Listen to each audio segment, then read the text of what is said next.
Mpendwa, sasa unatazama KKKT Dayosisi ya Morogoro. Usisahau kushare, kulike na kucomment.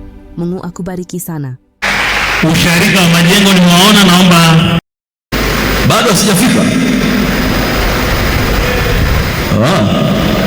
Sawa.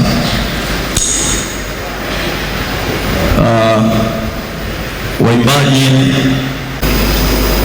Mwinjilisti William, kama upo hapa unahitajika pale nje. Mwinjilisti William. Maparishweka, kama mpo katikati yetu kwenye ibada hii, mtusalimie parishweka yoyote aliyefika katikati yetu. Wainjilisti mliopo katikati yetu katika ibada hii kesha huu, naomba mtusalimie wainjilisti. Mwinjilisti Nyanga. Sisi vijana tuna nguvu ya kuwapigia makofi na vigengele mpaka tutakapofika huko mbele kabisa.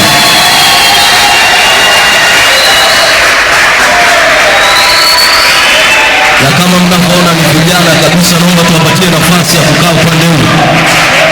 Mungu awabariki sana. Mungu awabariki sana.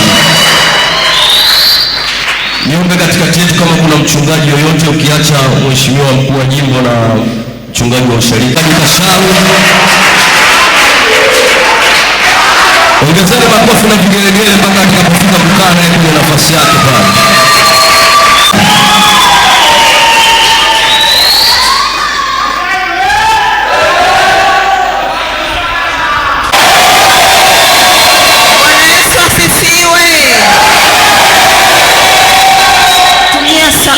Wanangu, tutumie sauti zetu, nguvu zetu, akili zetu, ufahamu wetu kumshukuru Mungu kwa ajili ya siku ya leo.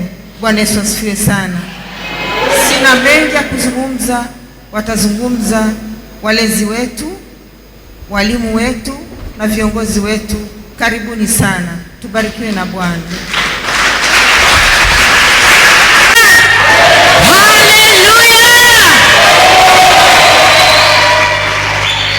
Sauti yangu sio nzuri sana, ila kuna rafiki yangu mmoja mwimbaji, sijui kama wimbo unajulikana, akaimba mahali hapa ni pazuri kama nini, Mungu wangu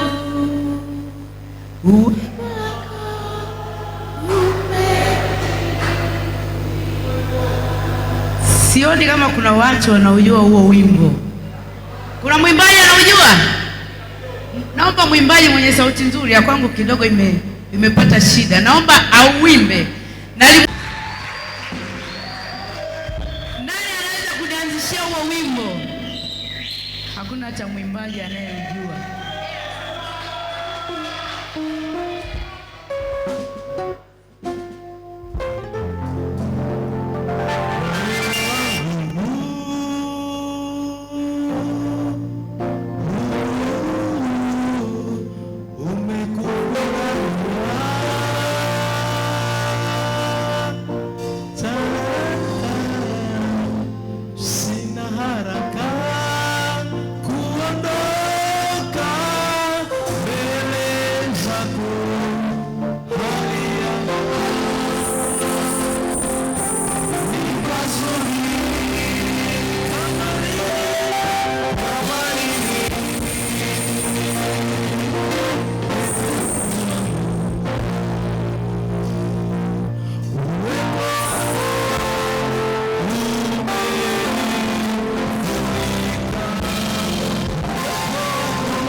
Mkuu wa jimbo, watoto wako mahali hapa, uweze atatufungulia mkesha wetu. Karibu sana baba. Makofi mengi kwa wakuu wa jimbo.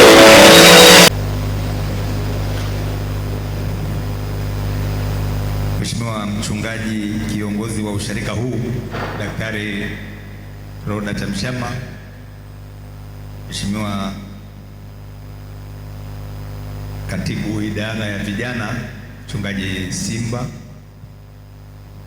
Mheshimiwa mama malezi wetu wa jimbo, mama yetu Catherine Ole, Mheshimiwa wachungaji mliopo katikati yetu, wainjilisti na waheshimiwa vijana wote wa dayosisi yetu ya Morogoro. Bwana wetu Yesu Kristo asifiwe. Ninachukua nafasi hii kuwasalimu ninyi nyote katika jina la Bwana wetu Yesu Kristo. Niombe pamoja na salamu nyingi tulizo nazo, niongeze salamu nyingine ya pekee kabisa inayofanana na ninyi wenyewe. Mimi nikisema vijana, unaitika na Yesu ushindi. Vijana, vijana, Bwana Yesu Kristo asifiwe. Ninayo furaha kubwa kusimama mbele yenu. Kipekee sana nikumshukuru Baba Mungu kwa jinsi ambavyo amewaita kwa majina yenu, na ni kweli ni jambo ambalo limenifurahisha moyo wangu, kwa sababu ni jambo ambalo halitokei mara kwa mara, lakini kwa neema ya Mungu limetokea. Nichukue nafasi hii sana kumshukuru katibu idara wa vijana mchungaji Simba, viongozi wote wa jimbo kwa jinsi ambavyo mmeweza kuandaa kwa muda mfupi kongamano hili au mkesha huu wa vijana kwa siku hii ya leo. Niombe nisimame hapa kwa niaba ya uongozi wetu wa dayosisi, baba askofu, msaidizi wa askofu na viongozi wote, kumshukuru Mungu na kuwapongeza ninyi nyote vijana. Niombe niseme kwamba kanisa tunajivunia kuwa na kanisa, kuwa na vijana wenye nguvu kama ninyi. Hakika mmedhihirisha kwamba Mungu anao vijana wanaompenda Yesu. Sema amen. Ukiingia huko duniani, huko kwenye maeneo ya starehe, utakuta vijana wengi wako kule, wengi tu wanaangamia. Lakini kumbe kuna njia nyingine ya uzimani ambayo ndio hii. Mmechagua fungu lililo jema kabisa, na mimi kama nilivyotambulishwa ni mkuu wa jimbo la Morogoro, nijisikie kujivunia nguvu kazi kubwa sana ya kanisa, kwamba kumbe Mungu amejisazia vijana, na ninaomba niwathibitishie kwamba kanisa tunawatazama kwa jicho la pekee, tunawapenda kanisa, tunawategemea. Ninyi ndio viongozi wa kiroho wa jamii, viongozi wa serikali, viongozi wa taifa. Ninyi ndio nguvu kazi ya kanisa. Na kwa hiyo katibu idara aliponikaribisha nije nifungue mkesha huu, lakini ashukuriwe Mungu, sio mimi tu, nimekuta na mama malezi, mwenyekiti wangu wa malezi jimbo. Kwa hiyo linanipa moyo kuona kwamba kabisa tuna kila sababu ya kumshukuru Mungu kwa ajili yenu. Sasa mimi katika kufungua nitasema maneno machache, na nikuombe Roho Mtakatifu akuwezeshe kwenye mkesha huu uwe umekuja kwa faida, uwe kuna kitu utakachokipata, utakachokiokoa katika maisha yako. Niombe kusema kwamba katika misemo ya kijamii tumezoea kusema kijana, tukitaka kutafuta definition ya kijana, kijana anaanzia umri gani, na umri wa mwisho wa mtu kuitwa kijana pengine ni miaka mingapi? Wapo watu wengi wanasema kijana anaanzia miaka 18 na wanasema kijana anakwenda mpaka miaka 35. Katika taifa letu la Tanzania, mtu aliyefikisha miaka 18 wanasema ana haki zote. Ana haki ya kuoa, ana haki ya kuolewa, ana haki ya kuchaguliwa kuwa kiongozi yoyote ile, miaka 18 na kuendelea. Manake ana maamuzi ya kuamua chochote anachokitaka, anafuata. Hiyo sio Biblia, imesema, ni misemo tu. Lakini kuna watu wengine wanarudi nyuma kidogo, wanasema zamani ilikuwa miaka 18. Siku hizi wanasema mtoto wa kike wa miaka 15 kama anaweza akabeba mimba, inawezekana pia anaweza kaolewa. Kwa hiyo kuna watu wanaofikiri na wanaosema ujana unaanzia miaka 15 na wanakwenda mbali zaidi, wanasema mpaka miaka 45. Kwa hiyo kuna wa 18 mpaka 35, kuna miaka 15 mpaka miaka 45.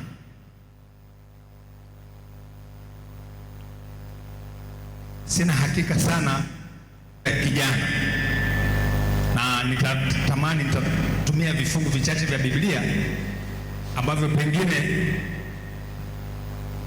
sitavisoma vyote nilivyoandaa, lakini nitakupa, kama kuna mtu anataka kuandika utaandika tu.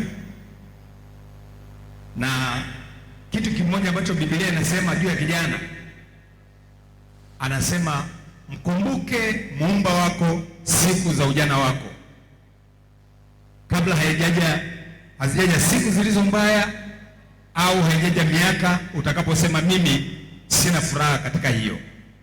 Maneno haya yanapatikana kwenye Zaburi, kwenye Mhubiri mlango wa 12 mstari wa kwanza na ule wa pili. Hata ukitaka kusoma endelea mpaka wa 3. Mkumbuke muumba wako siku za ujana wako. Sasa ukitaka kumkumbuka muumba wako, hazungumzii kwamba ukifikisha miaka 15 ndio ukumbuke muumba, au ukifikisha miaka 45 ndio mwisho wa ujana wa kumkumbuka muumba. Biblia inasema mkumbuke muumba wako siku za ujana wako, kabla hazijaja siku zilizo mbaya, au haijaja miaka utakaposema mimi sina furaha katika hiyo. Kwa hiyo sasa unaweza ukaona ujana ulivyo mzuri. Ujana unanukia, unachanua kama ua. Kijana ana nguvu. Sehemu nyingine Biblia inasema nawaandikia ninyi vijana kwa kuwa mna nguvu. Nguvu za kijana ni tofauti kabisa na nguvu za mtoto, ni tofauti kabisa na nguvu za mzee. Kijana ana uwezo wa kukimbia, kusema kwa haraka, kufanya kazi nyingi, kufanya kazi kwa haraka. Kijana ana uwezo wa kujifunza kitu kwa muda mfupi na kukielewa. Na kijana akiamua kutenda, anaweza kutenda kwa sababu ana nguvu. Biblia inasema mkumbuke muumba wako siku za ujana wako. Maana yake hapa kwenye ujana ndio mahali pa kung'ang'ania. Kuna lile papio linalosema heri kung'ang'ania kwa Yesu. Hapa ndio mahali pa kung'ang'ania kwa Yesu. Kijana akiamua kung'ang'ania kwa Yesu, anang'ang'ania kweli kweli. Akiamua kumshika Yesu, ana uwezo, anamshika Yesu kweli kweli. Kwanza kwa elimu yake, kwa nguvu zake, kwa akili zake, kwa maarifa yake na kwa kila kitu. Kijana, kuna miaka ikifika mtu akaanza kupata matatizo, miguu inakataa kutembea, macho yanakataa kuona, hayaoni, hata na uwezo wa kula unapungua. Hapo ndipo ambapo sasa mtu anahesabu siku hizi ni mbaya, miaka hii ni mibaya. Wapo wazee ambao sasa hivi wangetamani wangerudishwa nyuma miaka 10 au 15, wangeweza kufanya mambo makubwa sana mazuri, lakini sasa miaka imeshapita. Kwa hiyo hapa mlipo ninyi ni mahali pazuri sana, ni mahali pazuri sana. Mkumbuke, ni mahali pa kumkumbuka muumba wako kwa akili zako zote, kwa nguvu zako zote, kwa kila kitu ulicho nacho, kwa roho yako yote, kabla hazijaja siku zilizo mbaya au miaka utakaposema mimi sina furaha, mimi sina amani, mimi sisikii na kadhalika. Yapo maandiko mengi yanayozungumzia vijana, lakini ukisoma kile kitabu cha kwanza cha Paulo mtume kwa Timotheo sura ya 4 mstari ule wa 12, Timotheo wa kwanza sura ile ya 4 mstari ule wa 12, maandiko matakatifu yanasema, naomba hapo nifungue nisome. Anasema hivi, anasema mtu awaye yote asiudharau ujana wako, bali uwe kielelezo. Nimependelea sana mambo hayo. Mtu awaye yote asiudharau ujana wako, bali uwe kielelezo kwao waaminio, katika usemi na mwenendo, na katika upendo, na katika imani na usafi. Paulo alikuwa anamuonya Timotheo, mtu awaye yote. Sasa wewe unaweza ukazuiaje mtu asikudharau? Mtu asikudharau, mtu anasema mtu awaye yote asikudharau ujana wako. Je, mtu akiamua kukutukana, mtu akiamua kukudharau? Paulo alikuwa na maana kwamba ukiwa na imani, ukiwa na upendo, ukiwa na unyenyekevu, ukiwa mcha Mungu, ukiwa na tabia njema, ukiwa ni msafi wa roho, msafi wa mwili, hakuna mtu atakaye kudharau. Ukiwa ni mtu ambaye huna midhaha, huna dhihaka, huna utapeli ndani yako, ukiwa sio mtu ambaye umejaa majivuno, maringo, mtu hawezi kukudharau. Mtu awaye yote asiudharau ujana wako. Kwa hiyo anataka anasema bali uwe kielelezo katika imani, katika usafi, katika upendo, katika mwenendo. Sasa Mungu anazungumza na wewe, anazungumza na mimi katika ulimwengu huu wa utandawazi. Yapo mambo mengi sana ambayo yamewameza vijana wengi. Vijana hawana ladha. Vijana wengi waliomwacha Yesu hawana ladha.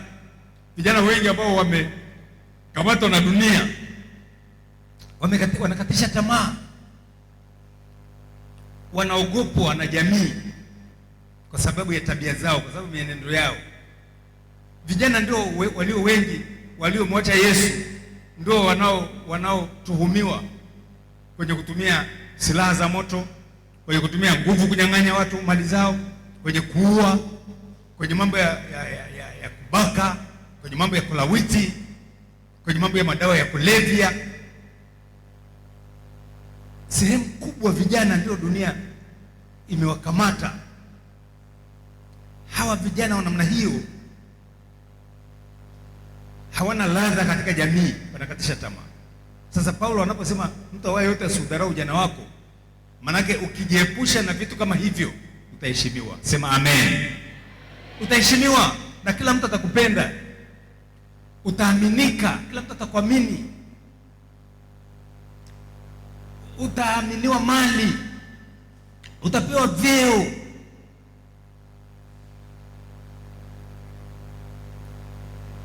Njia pekee ya kujiponya ni kweli, ni heri kung'ang'ania kwa Yesu. Ni heri tumpende Yesu kwa mienendo yetu, kwa tabia zetu, kwa imani zetu. Hebu piteni huko mitaani muangalie. Chana nywele zako vizuri, watu watakukimbilia. Wanakukimbilia, unachukua namba yako ya simu, nakupigia njoo mahali fulani, nibebe mzigo peleka. anajua kwamba huu mzigo utafika. Lakini mtu unaangalia kichwa kama msitu, haeleweki, yaani nywele zile ziko kama miti iliyosimama, alafu namuita amwambie mama, mke wa mtu anayeheshimiwa, atamwambia njoo nibebe. Wewe unafanya kazi kwa mkuu wa mkoa, unafanya kazi kwa mkuu wa wilaya, labda unafanya kazi benki, hivi utachukua mtu ambaye hajachana nywele ya kubebe? Haiwezekani. Kwa hiyo kijana anayejitambua atajiheshimu, ataenda na jamii inavyotaka. Watoto wa kike wanaojiheshimu utamtambua hata ukimkuta mitaani. Lakini watu wengine hujui, hajulikani kama ni Mkristo au pengine ni nani au ni mpagani, hujui alivyovaa, humwangali mara mbili. Paulo anasema mtu awaye yote asiudharau ujana wako, bali uwe mfano na kielelezo katika tabia, katika mwenendo, katika imani, katika usemi.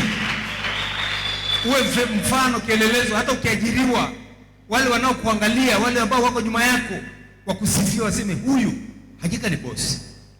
Lakini nani atakaye kuita bosi ukiwa huchani nywele? Nani anataka kuita bosi ukiwa unatembea kitovu kiko nje? Watoto wa kike kifua kiko wazi kabisa. Nani atakaye kuheshimu? Nani atakaye kuja kukuchumbia? Nani atakuchumbia? Watu wanataka kuoa mwanamke mwenye hekima, mwanamke anayejiheshimu, mwanamke anayejisitiri vizuri, mwanamke anayejitambua. Na ninyi wanawake wanapenda wanaume wanaofanya kazi, sio wanaoishi kijiweni.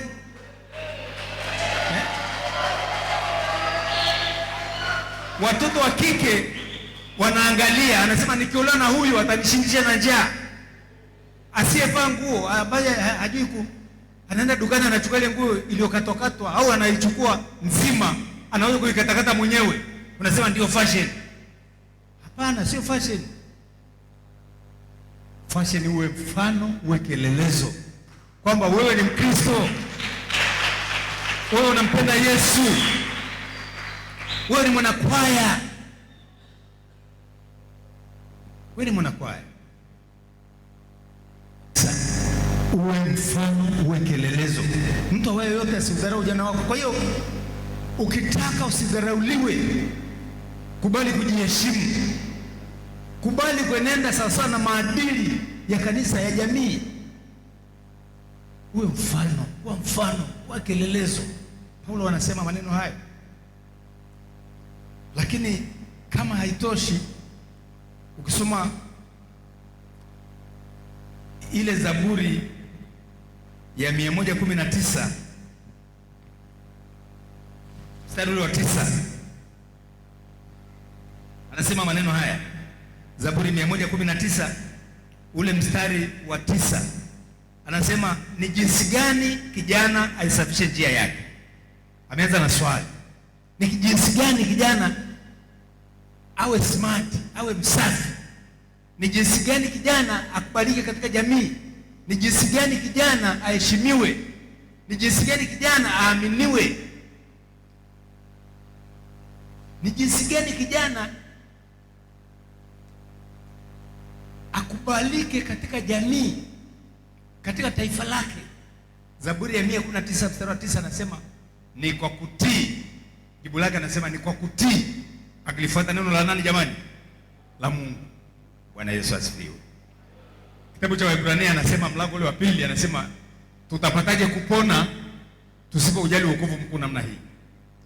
Katika dunia inayolewalewa kama mlevi, inayowayawaya kama machela, tutapataje kupona? Vijana tutaponaje na madawa ya kulevya? Vijana tutaponaje katika ulimwengu nao kwenda mbio namna hii, kwenda kwenye maovu? Tutaponaje kwenda kukesha samaki? Wale wanaokesha kule kwenda samaki, kuna watu wanakesha kule wako uchi. Wewe utaponaje kwenda kule? Ukitaka kupona kule ni lazima neno la Mungu ulipende, ulishike, ulitii.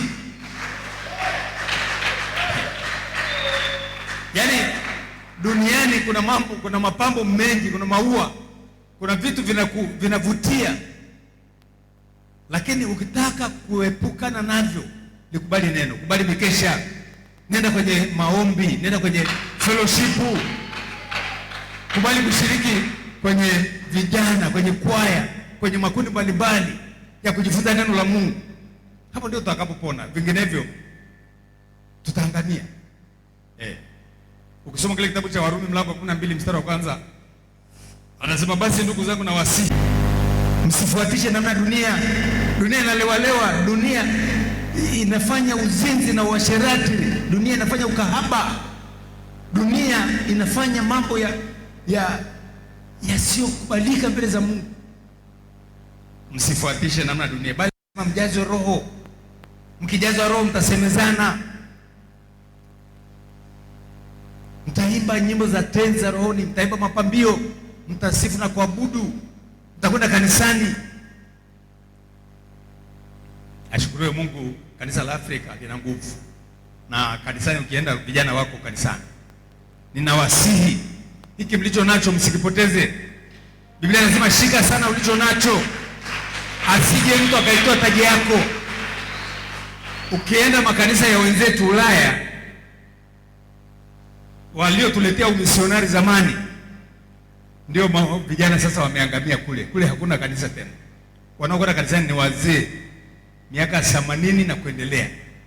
Vijana wanakula anasa, wanakula dunia, wanastarehe. Sisi Afrika, maadili yetu, kanisa letu limetulea vizuri kiasi ambacho tunasema mlicho nacho kikamateni. Yaani kung'ang'ania kwa Yesu kabisa.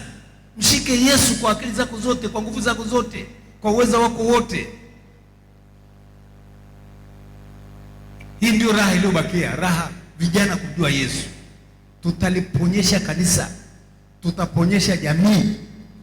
Hawa wazee walioko leo makanisani, hawa wazee wa kanisa wakiondoka, ninyi ndio mnaotegemewa kwamba ndio mlishike kanisa, ndio wachungaji, ndio maaskofu. Msipomshika Yesu tutakuja kuwa na maaskofu wa ajabu. Na ndio maana Ulaya kuna maaskofu mashoga, na wachungaji mashoga. Wapo wachungaji mashoga kabisa. Na wanatunasa kwenye misaada kwamba eti kwa ajili ya kutusaidia, kutupa misaada mbalimbali, tukubaliane na wao. Tanzania tumesema hapana, tunaweza kuishi bila ushoga. No ushoga Tanzania.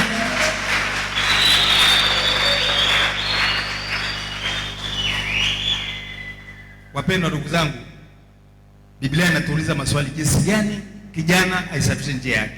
Majibu amesema ni kwa kutii, akilifuata neno la nani? La Mungu. Zaburi 119 mstari wa 9. Alafu mstari wa 11 akaongezea akasema, moyoni mwangu nimeliweka neno lako, nisije kutenda nini? Njia pekee ya kukimbia zinaa ni kuliweka neno la Mungu wapi? Moyoni. Njia pekee ya kupona madawa ya kulevya, bangi, aina zote za ulevi ni kuliweka neno la Mungu wapi jamani? Moyoni. Na waliokwisha kuingia kutoka ni kazi kubwa sana. Ninyi ambao hamjaingia, msikubali kuingia. Msikubali kuingia kabisa. Inayoeleweka ya semina mbalimbali za kiroho za namna hii, mikesha. Ninyi mnapo msiogope, kesheni kanisani. Biblia inasema mkeshe mkiomba, sio mkeshe mkinywa, mkeshe mkicheza disco. Hapana. Kesheni kwa maombi, kesheni kwa kusoma neno la Mungu, kesheni kwa kujifunza. Humu katika mikesha ya kiroho mtakutana huko na uchumba wa kiroho, mtachumbiana. Zitazaliwa ndoa humu, zitazaliwa ndoa, zitazaliwa ndoa. Wachungaji tuko hapa kuwafungieni ndoa, lakini ninyi ni mashahidi. Ndoa zimekuwa adimu, ndoa zimekuwa kama za mchezo fulani hivi. Watu wanasema ni kwenda kutoa nuksi. Tunafunga ndoa miezi 6, kila mtu yuko kwake. Nitaka kuondoa nuksi. Nani kakudanganya hicho kitu? Mama zetu na baba zetu waliotuzaa wangesema ni kutoa nuksi, tungezaliwa sisi? Mbona ndoa zimeishi mpaka wamekufa wengine? Mbona wazazi wenu mpaka sasa hivi wengine wanaishi na mnaona wamejenga majumba, wamenunua magari, wanunua mashamba, wanasomesha watoto. Hivi vijana wa leo wataweza kuja kusomesha watoto kweli? Siku hizi kuna babu na bibi anayekubali kupelekewa mtoto akamsomeshe. Mtoto wako utamsomesha mwenyewe, lakini utapataje kupona usipojali wokovu mkuu namna hii? Kwa hiyo ni lazima tu apply kitu cha ziada kwa Mungu, kwamba Mungu, mimi sipo kwa bahati mbaya. Mungu umeniweka kwa bahati nzuri. Umeniumba ili nikuabudu. Sema amen. Umeniumba, umeniweka ili nikutumikie. Kanisa tunahitaji watu kama ninyi. Tunahitaji watu wazuri, tunahitaji watu waaminifu, tunahitaji watu wacha Mungu, tunahitaji watu wenye upendo wa dhati, upendo wa moyoni, upendo wa rohoni. Sasa hivi ukikutana na mwenzako, binadamu mwenzako, ukikutana na simba, angalia vifo vinavyotokea, mauaji yanayotokea kinyama, yanasababishwa na wanadamu ambao wameliacha neno la Mungu. Sisi tukilishika neno la Mungu, utakuwa kioo, utakuwa nyota, utakuwa ni nyota ya alfajiri, utakuwa mfano, utakuwa kielelezo, utashinda vita, utashinda tamaa za ujanani.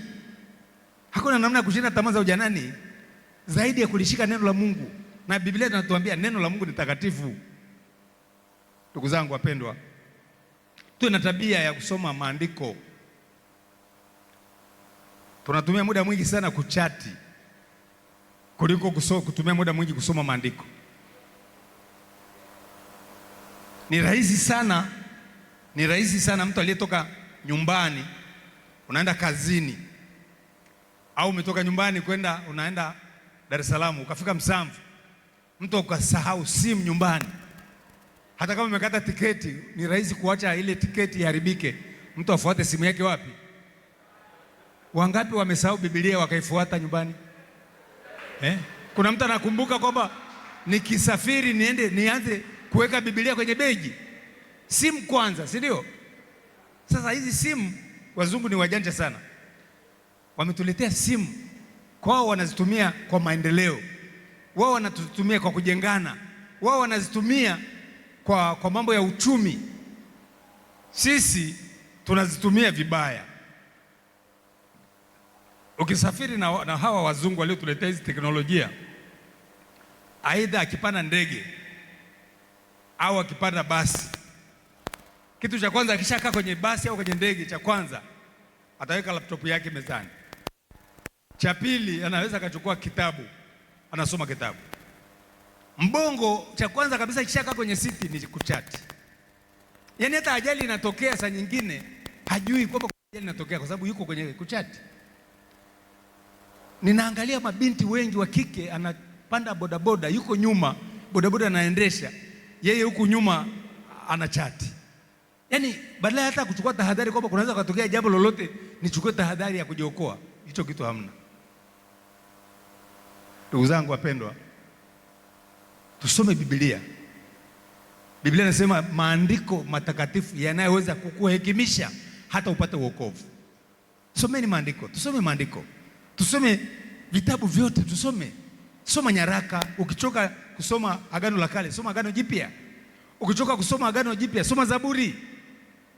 Chukua nyaraka nyepesi ambazo unasoma unaelewa. Lakini tunasoma habari za magazeti, unakimbilia huku mwanzoni na kule mwishoni kwenye michezo, na unamaliza gazeti unarudia tena mara ya pili. Ukitoka kwenye gazeti unachukua simu unaanza kuchati. Na picha zilizoko kule, wazungu wametuwekea picha mbaya, bahati mbaya sana, hata na watoto wetu wadogo wa shule ya msingi. Ukiona mtoto anakimbilia simu yako, sio kwamba natafuta Biblia iko wapi, utamkuta picha anazoangalia ni za ajabu. Tutapataje kupona sasa? Mungu ni mwema sana ndugu zangu, ambaye ametuita jioni hii ya leo na usiku huu wa leo tuweze kufika katika usharika wetu huu wa mji mpya kwa ajili ya kujifunza neno la Mungu. Lakini tujue Mungu anataka nini. Mungu anataka nini ndani yetu? Mungu anataka nini? Mwanadamu, kitabu anasema Mungu anataka nini kwako zaidi ya rehema, unyenyekevu na kwenda kwa unyenyekevu mbele za Mungu wako, msamaha. Mungu anataka nini kwako? Ni swali la kujiuliza. Kwa nini umekuja kukesha? Mungu anataka nini kwako? Usitumie nafasi hii kuja kukesha vibaya kwamba ni wakati wa kutimiza appointment yako na fulani. Msikubali kwenda kukaa kule nje, watu wa jinsia mbili tofauti. Mmeitwa ndani, kaeni ndani, mkesha huko ndani, mkesha hauko nje. Maombi yatafanyikia ndani hapa. Mchungaji Roda amesimama hapa akasema Mungu anatabasamu. Basi heri Mungu atabasamu, lakini Mungu asinune kwa ajili yako. Unaweza kumsababisha Mungu akakasirika, kanuna.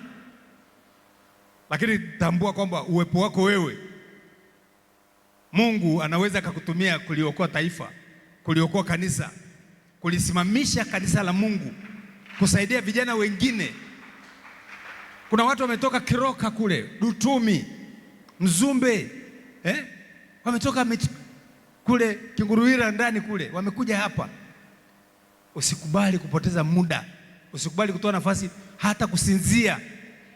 Wewe ni kijana, simamia lile neno linalosema nawaandikia ninyi vijana kwa kuwa mna nguvu na neno la Mungu linakaa kwa wingi ndani yenu. Nawatakieni baraka za Mungu kabisa.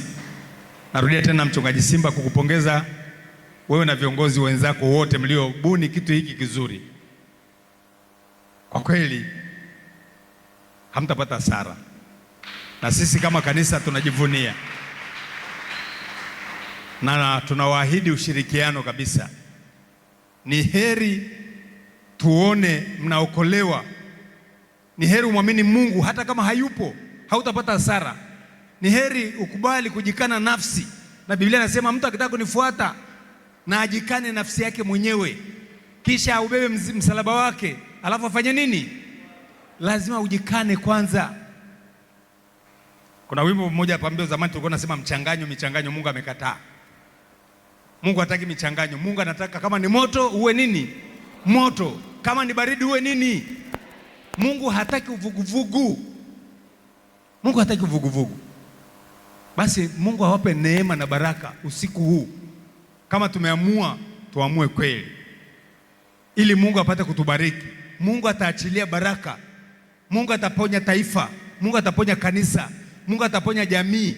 Mungu atatuepusha na ajali. Mungu atatuepusha na laana. Vijana tukiweza kusimama imara tukampiga shetani, dunia itaokolewa. Watu watawashawishi mfanye biashara ya madawa zao za kulevya. Kataa. Mimi nampenda Yesu. Hivi kila mtu akisema mimi nampenda Yesu, hawa wanaoleta biashara watazileta tena? Hawatazileta. Lakini vijana wengi wanakufa, wanameza vidonge, anahesabu kwamba nikipanda ndege hapa mpaka masaa fulani nitafika mahali fulani. Matokeo yake wengine vidonge vimepasukia tumboni, wamekufa kabla. Kama Mungu amekuweka hapa duniani, nimesema siku za miaka yenu ni miaka 70, na ikiwa una nguvu ni miaka mingapi? 80. Leo Biblia ikiandikwa upya, wangesema siku za mwanadamu miaka 25, akiwa na nguvu ni miaka 40. Kwani vijana wa miaka 25 mpaka 40 si wanaokufa jamani? Ndio wanaokufa kwa wingi. Kwa sababu ya nini? Ya ukimwi. Kwa sababu ya nini? Ya madawa ya kulevya, kwa sababu ya kutumia silaha. Biblia inataka sisi tuwe mfano, tuwe kielelezo. Mungu atubariki sana. Timu ya uongozi imeandaa vitu vizuri. Nisingetaka nipoteze muda mwingi sana kufungua. Itoshe kusema kwamba haya niliyosema ndio Mungu alioniambia niseme na ninyi usiku huu leo. Mkumbuke muumba wako siku za ujana wako. Inawezekana katika Biblia Mama Ole ni kijana, mimi Mchungaji Makule ni kijana, na wazee wa miaka 60, 70 ni vijana. Kuna miaka mtu atasema sina raha, mara mgongo nauma, mara mguu, mara jicho, mara mkono, mara kiuno. Leo hii kama unaweza kukimbia, kimbia. Nilipoingia hapa nilikuta vijana wanacheza, yani wanacheza kujiachia. Kama unaweza kujiachia kwa Yesu, jiachie. Mradi tu usifanane na wale wa mitaani, kwamba wale wa mitaani wakishakunywa pombe wakilewa, yuko radhi hata kufungua nguo, anasema namwaga radhi na mambo ya mwaga. Hapana, sisi huko hatumwagi radhi. Sisi hapa tunamtukuza Yesu aliye hai. Naomba tusimame tuombe. Naomba tusimame. Ninakushukuru Mungu uliye baba yetu wa mbinguni, Baba wa Bwana wetu Yesu Kristo, uliye tumaini na kimbilio letu. Ninasema asante Bwana kwa ajili ya kijana huyu wa kiume, kijana huyu wa kike aliyekubali kuitika wito, na ndivyo ulivyosema katika kile kitabu cha Isaya ule mlango wa 43 ya kwamba Israeli, wewe uliye mtoto wangu, niliyekuita kwa jina lako, niliyekukomboa wangu. Tena umetuambia upitapo katika maji hayatakuharakisha, hata mkipita katika miali ya moto haitakuunguza. Kwani sisi umesema ni wa thamani kubwa. Na kushukuru Mungu kwa sababu umethibitisha na unawadhirishia vijana hawa kwamba mbele za uso wako wana thamani kubwa. Mungu wa mbinguni, Baba rehema, vijana wana nguvu ya kulisikiza neno la Mungu. Vijana wana nguvu ya kusoma na kuelewa. Vijana wana nguvu ya kufundishwa na kusikiliza na kuelewa. Vijana wana nguvu ya kuzalisha mali. Vijana wana nguvu ya kupigania nchi yao na hata kulitetea kanisa lao. Uhimidiwe Mungu wa mbinguni, Baba rehema, kwa kwamba kila mmoja aliyeko mahali hapa unampenda. Tunakuomba Roho Mtakatifu akae ndani yetu. Ninauweka mkononi mwako mkesha huu wa vijana. Naweka ratiba zote zilizopangwa na viongozi mikononi mwako. Wale wote watakaosimama kutoa mada, uwafunike kwa damu ya Yesu Kristo. Uwape masikio ya akilini na ya rohoni ya kusikiliza neno lako, e Bwana. Na kama ambavyo Paulo mtume amemwonya Timotheo awe kielelezo na awe mfano, wape vijana hawa kuwa mfano, wafundishe, wajitambue na kwamba kanisa linawategemea, wazazi wanawategemea, serikali inawategemea, jamii inawategemea. Wape moyo wa hekima, neno lako likae kwa wingi katika mioyo yao, liwasaidie kujipingana na yule nguvu shetani na mwovu, na siku zote wapate kumshinda.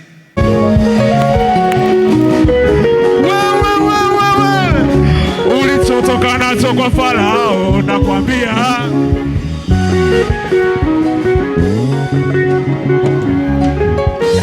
mpeni Bwana utukufu na nguvu.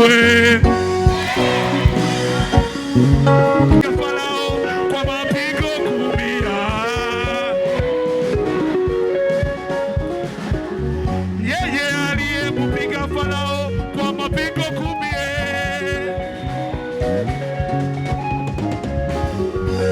Mpeni Bwana utukufu na nguvu. Mpeni Bwana utukufu na nguvu.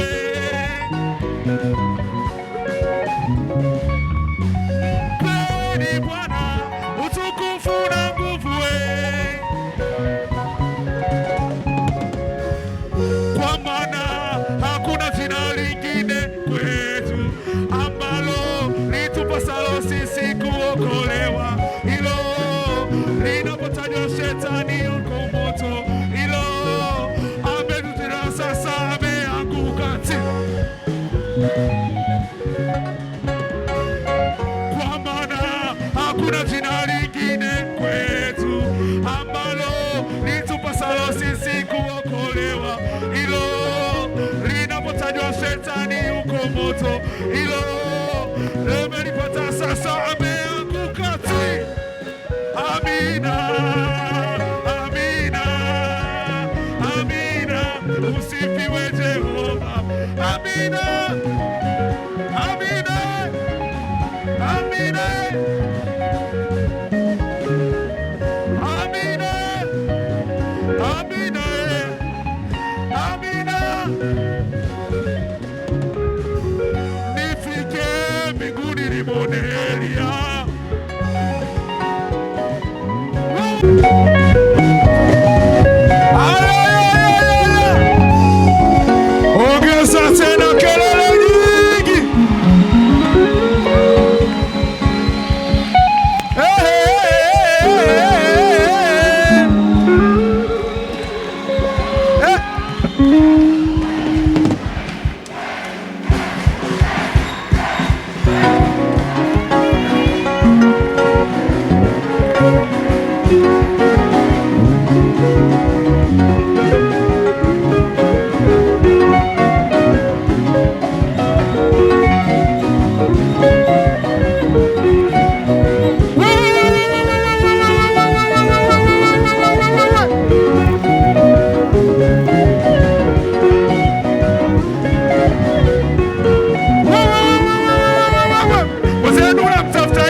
Mzumbe njoo mbele, praise team Mzumbe njoo mbele. Praise team Mzumbe njoo mbele. Kelele ya kwanza kwa Yesu. Wa! Kelele mbili kwa Yesu. Wa! Kelele tatu kwa Yesu. Kelele nne kwa Yesu. Kelele tano kwa Godi we. Praise team Mzumbe njoo hapa mbele tumsifu Mungu. Yesu. Hallelujah.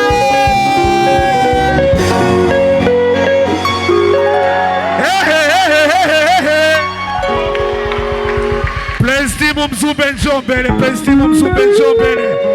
Praise team Mzumbe njoo mbele. Kelele ya kwanza kwa Yesu. Wa! Kelele mbili kwa Yesu. Wa! Kelele tatu kwa Yesu. Kelele nne kwa Yesu. Kelele tano kwa Godi we. Praise team Mzumbe njoo hapa mbele tumsifu Mungu.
Come on.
ametukuka, ametukuka,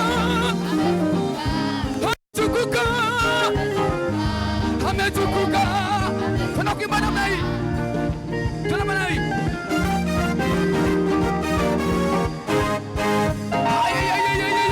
Wapi kikelekele?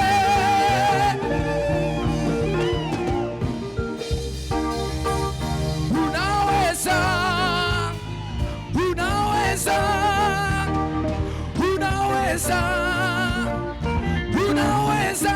Hakuna jambo lililo gumu la kukushinda Yesu. Unaweza, unaweza, unaweza, unaweza. Hakuna jambo lililo gumu la kukushinda. Yeah. Sema unaweza, unaweza. Yesu unaweza, unaweza. Hakuna, hakuna jambo lililo gumu la kukushinda. Yesu, wewe unaweza, unaweza. Bwana unaweza, unaweza. Hakuna, hakuna jambo kile ndani ya moyo wako la kukushinda. Yesu itaharibika, hata kifinyanga tena, hata kifinyanga tena. Jinsi ya pendo ndivyo ulivyo Bwana. Wewe kilichoharibika Bwana unakifinyanga tena, utakifinyanga tena, utakifinyanga tena, utakifinyanga tena. Kwa sauti yako tena mwambie Bwana, wewe ndivyo ulivyo Bwana. Wewe ukifinyanga tena, utakifinyanga tena, utakifinyanga tena. Twende, twende, twende. Haleluya, haleluya, haleluya, haleluya. Wewe ni Mungu, wewe ni Mungu. Siasikia bado. Say haleluya, haleluya, haleluya, haleluya. Wewe ni Bwana. Tunamalizia, tunamalizia, tunamalizia. Tunaimba namna hii. Mwambie Bwana, mwambie namna hii. Tunamwambia Bwana namna hii. Twende. Kwa nini jambo lipi ilo yeye asilo liweza?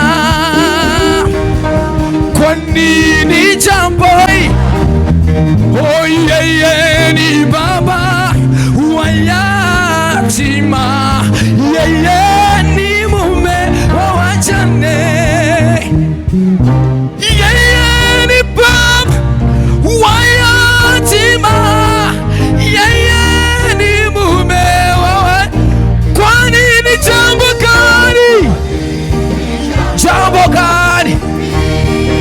Yeye jambo gani? Yeye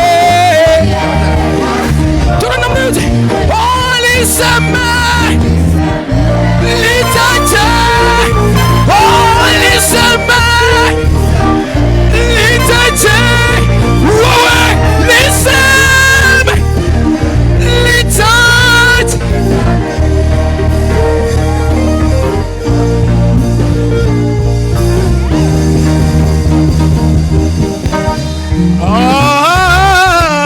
Asante sana.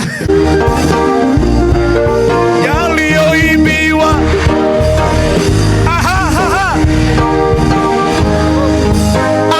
anasema njoo kwangu nikurejeshe, nikurejeshe, nikurejeshe.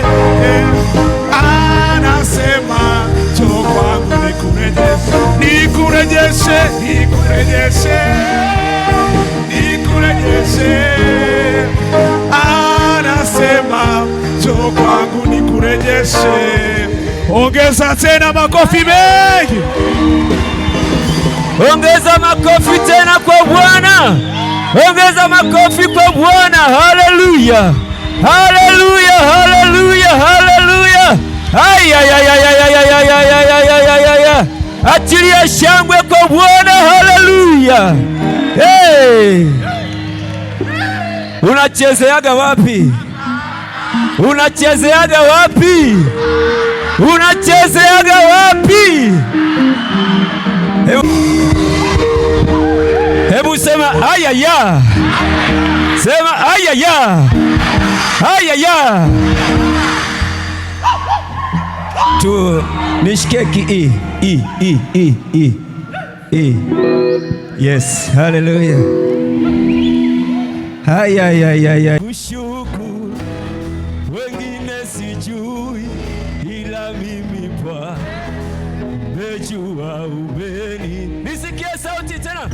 Bwana, hey! Yesu, nakushukuru wengine. Hai. Tena. Sema Bwana, hey! Yesu, nakushukuru wengine, ila mimi Bwana. Ayaya. Twende tena. Sema Bwana, hey! Yesu, nakushukuru wengine, hey! Nimeomba mengi, umenijibu moja.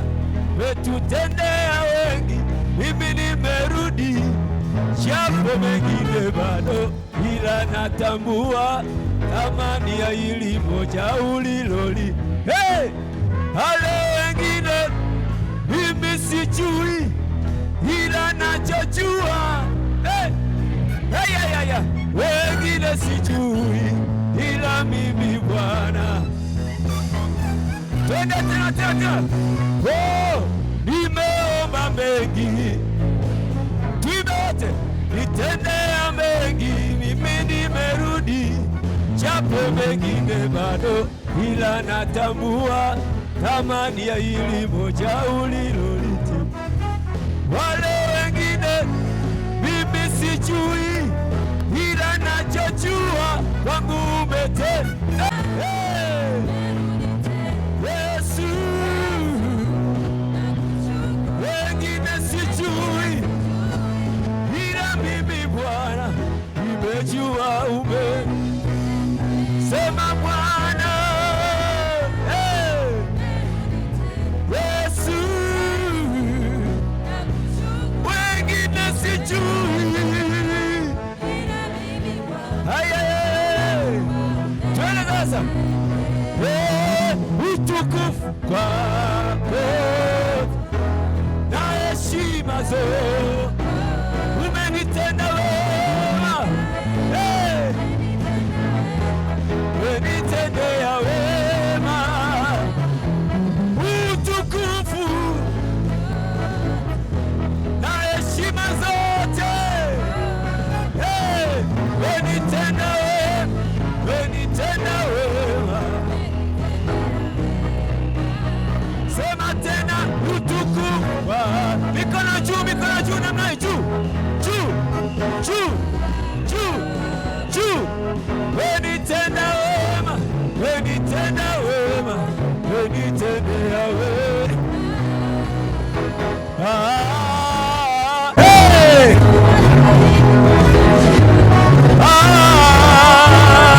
Nisikie shangwe kwa Bwana. Hey!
chini, chini tena, shuka chini, chini tena, shuka chini, chini tena, shuka chini, chini tena, kwenda juu, juu tena, kwenda juu, juu.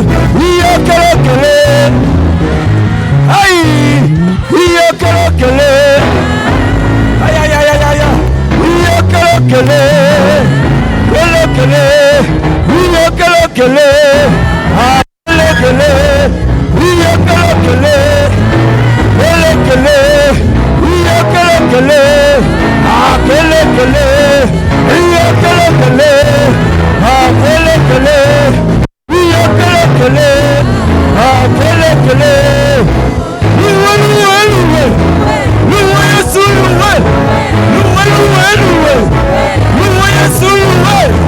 Yesu, Yesu, Yesu, Yesu.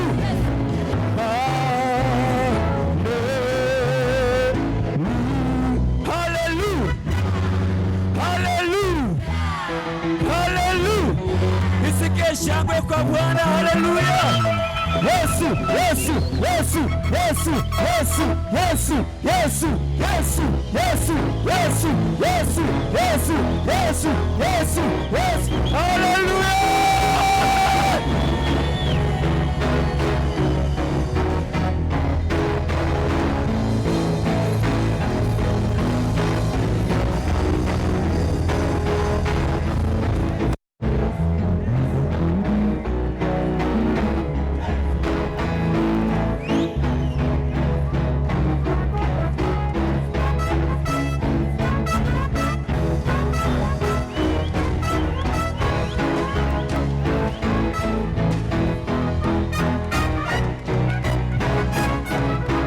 Kupata neno hata moja la kukuhusia kwamba ukienda kwenye ndoa jando hazipo.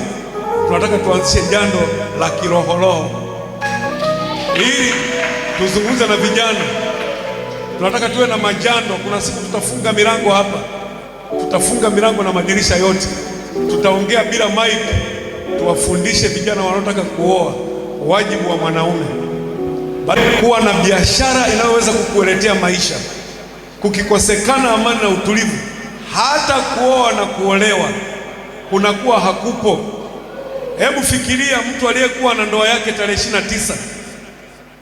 Sidhani kama ndoa ilifungwa, lazima iliahirishwa ikatafuta tarehe zingine.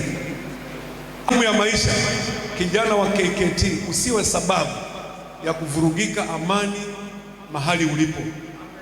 Tumefundishwa ukinyang'anywa kanzu, wewe toa na viatu. Sijasema uwe mjinga, ila nimesema amani na utulivu ndio sababu ya sisi tumekutana hapa. Hata hatujajuana, ni wachache tuliotambulishwa hapa mbele. Wengine mmekaa huko hata hujajua ule kaa naye ni kabila gani, anatoka mkoa gani, na kuna uwezekano ukachukua namba hata ukaanza kutongoza uoe, lakini hujamjua, utamjuaga baadaye. Kwa nini? Kwa sababu ya amani na utulivu. Baba mchungaji, asante kwa heshima ulionipa, lakini na zawadi moja tu. Wakati nimekaa kule nyuma, kiliingia kikundi cha vijana wadogo. Nilipouliza wakasema wanatoka Maseyu. Kwa asiyefahamu, Maseyu ndio karibu kijiji cha mwisho cha mkoa wa Morogoro kwenda mkoa wa Pwani. Naomba kwa heshima na taadhima, akiba niliokuwa nimebeba sitatoa sadaka hapa leo, niwape zawadi hawa watu wa Maseyu. Wakiondoka waondoke na shilingi 50 ya kula njiani. Vijana wamenifurahisha, na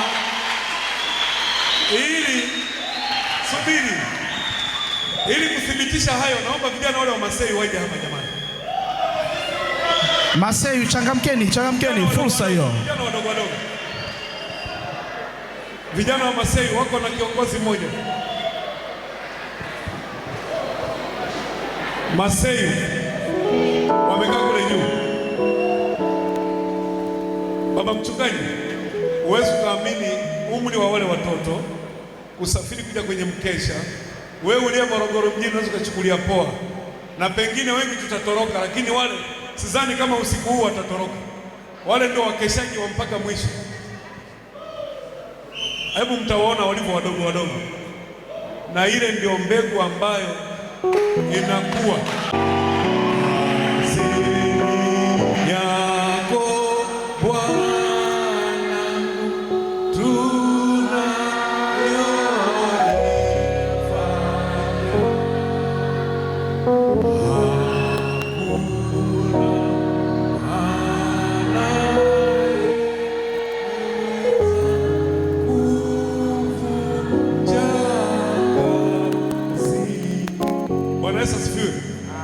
kwa sababu wamefika, tuishie hapo hapo. Nimewapenda kwa sababu kwanza, angalieni walivyo. Nimewapenda kwa sababu nimewahi kuwa mkuu wa kituo cha polisi Mikese, nikiwa nalea mpaka kijiji cha Masei. Nafahamu tabia za watu wa Masei. Ukiona Mungu amejizalia matunda kama haya, kuna watu wamefanya kazi.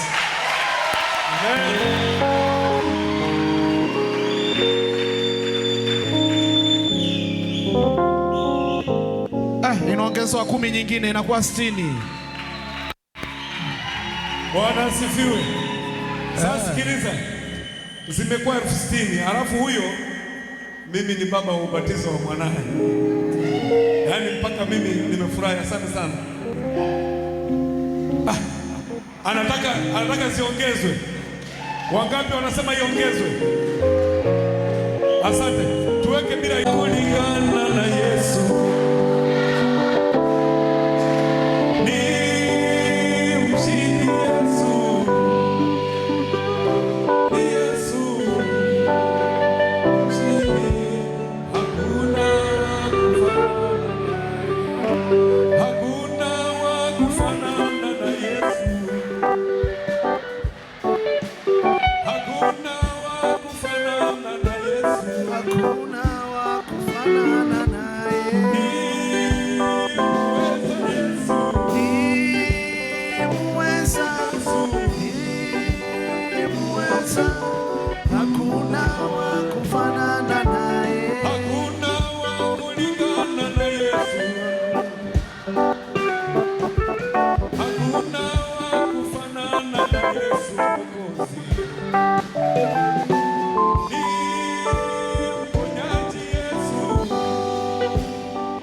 Mimi nakubaliana naye. Hii mnaotoa sio sadaka. Hii ni zawadi kwa watu wa Masei. Huu mkesha tunaudedicate kwa watu wa wapi? Wa Masei. Bendera yake Yesu sasa inapepea. Bendera yake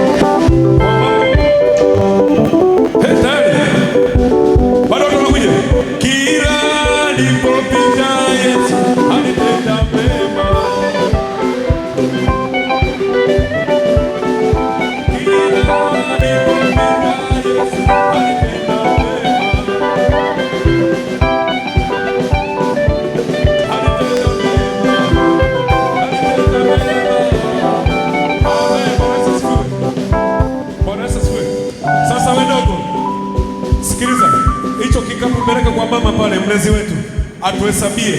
Hatuwezi kukabidhi kikapu kizito kama hicho bila kukihesabu. Tunaweza tukasababisha mbele huko watu wakasema zilikuwa milioni 1. Mama tusaidie kuhesabu, akikabidhi atakabidhi hesabu inayojulikana kwamba vijana wanaondoka na shilingi ngapi. Baada kusema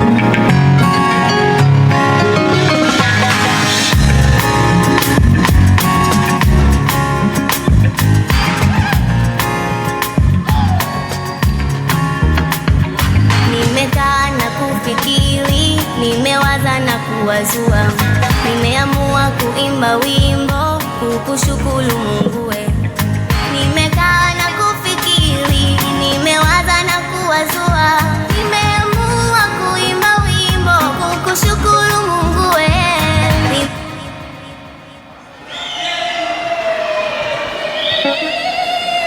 Maua sifa nitauimba milele, siachi kukupa sifa.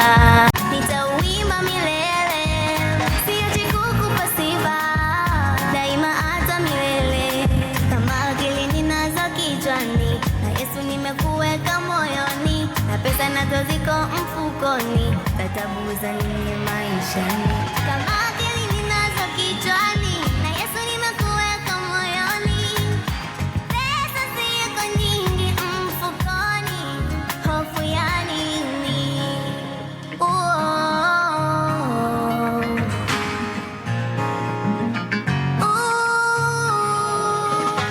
Kwa ulioyafanya Bwana, asante.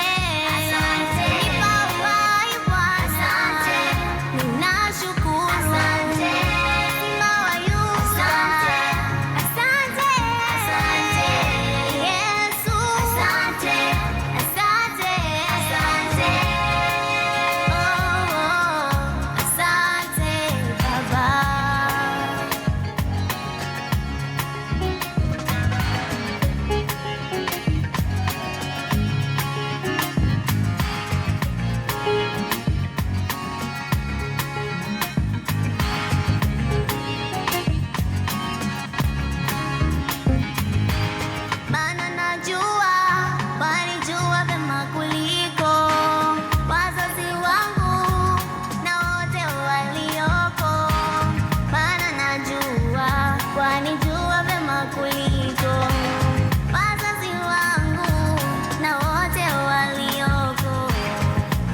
kwa furaha, umenipa ujasiri kushinda maadui.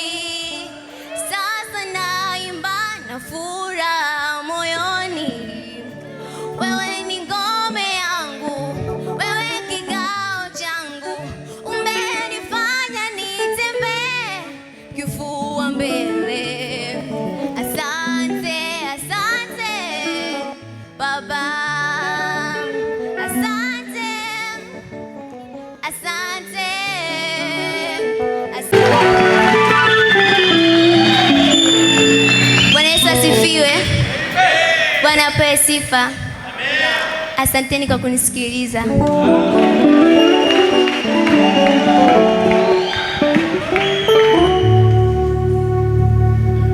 Ongeza tena makofi mengine mengi kwa ajili ya kwake.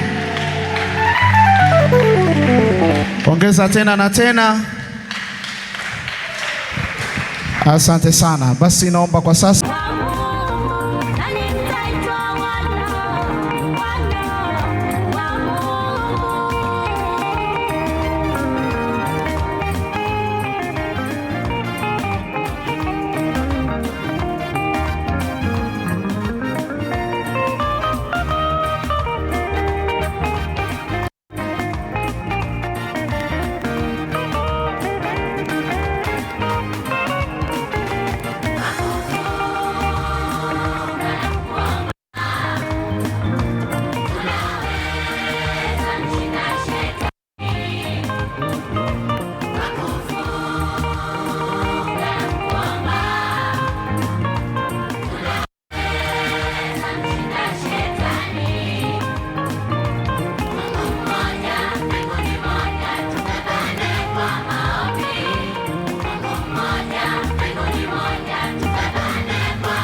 namna ulivyokuwa unapita, acha Mungu akurejeshe kwenye usiku wa leo.